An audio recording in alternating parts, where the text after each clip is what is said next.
wabarakatuh. Izin memperkenalkan diri, nama Taruna Remaja Aji Wibowo dari Program Studi Pertolongan Kecelakaan Penerbangan Angkatan ke-14 Charlie, Politeknik Penerbangan Indonesia Curug.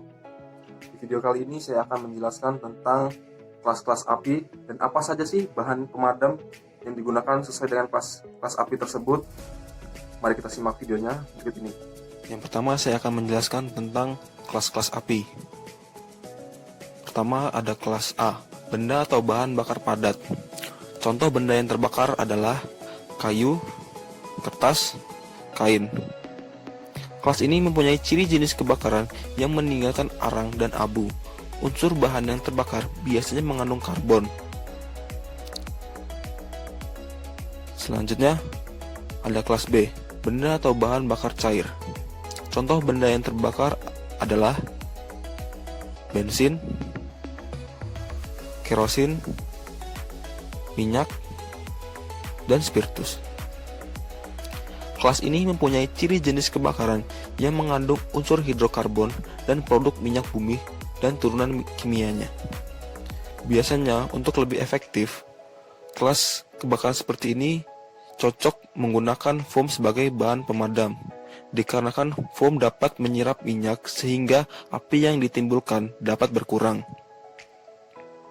Selanjutnya ada kelas C, benda atau bahan bakar aliran listrik. Contoh benda yang terbakar adalah trafo, televisi, komputer. Kelas ini biasanya terjadi akibat kelalaian manusia dalam menggunakan alat kelistrikan sehingga mengakibatkan konsleting listrik. Kelas api ini tidak dianjurkan menggunakan air sebagai bahan pemadam, dikarenakan air dapat menghantar listrik sehingga dapat membahayakan seorang pemadam dalam melakukan pemadaman. Selanjutnya ada kelas D, benda atau bahan bakar logam. Contoh benda yang terbakar adalah potasium, litium, magnesium. Pada prinsipnya semua bahan dapat terbakar, tak terkecuali benda dari jenis logam. Hanya saja tergantung pada nilai titik nyalanya. Biasanya kelas kebakaran ini menggunakan dry chemical powder atau tepung kimia kering dan foam sebagai bahan pemadam. Selanjutnya saya akan menjelaskan tentang jenis bahan pemadam. Yang pertama ada dry chemical powder atau tepung kimia kering. Jenis agent ini digunakan untuk kelas api A untuk kayu, kertas, plastik, tekstil.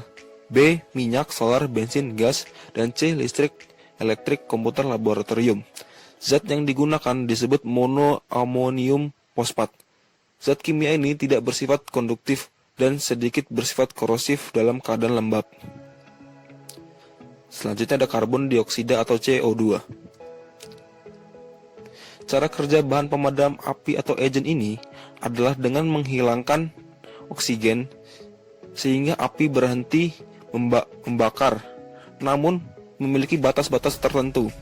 Fire extinguisher karbon dioksida sangat ramah lingkungan dan tidak meninggalkan residu. Pemadam ini digunakan untuk api kelas B dan C.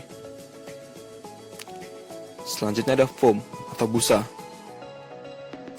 Fire extinguisher dengan agent foam atau busa bekerja dengan mengapung di atas api yang berkobar agar api bisa lebih dikendalikan dan mencegah terjadinya percikan. Bahan pemadam ini juga termasuk kategori wet chemical. Agent yang digunakan adalah potassium acetate, cocok digunakan untuk kelas api A dan B. Water atau air. Selain 3 jenis bahan pemadam tadi, air tentu saja merupakan bahan yang paling umum yang sering kita dengar dalam memadamkan api. Sayangnya, air tidak cocok untuk kelas api B dan C karena bersifat konduktif.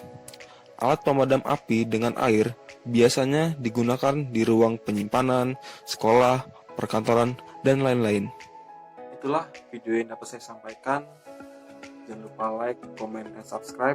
Sampai jumpa lagi. Wassalamualaikum warahmatullahi wabarakatuh.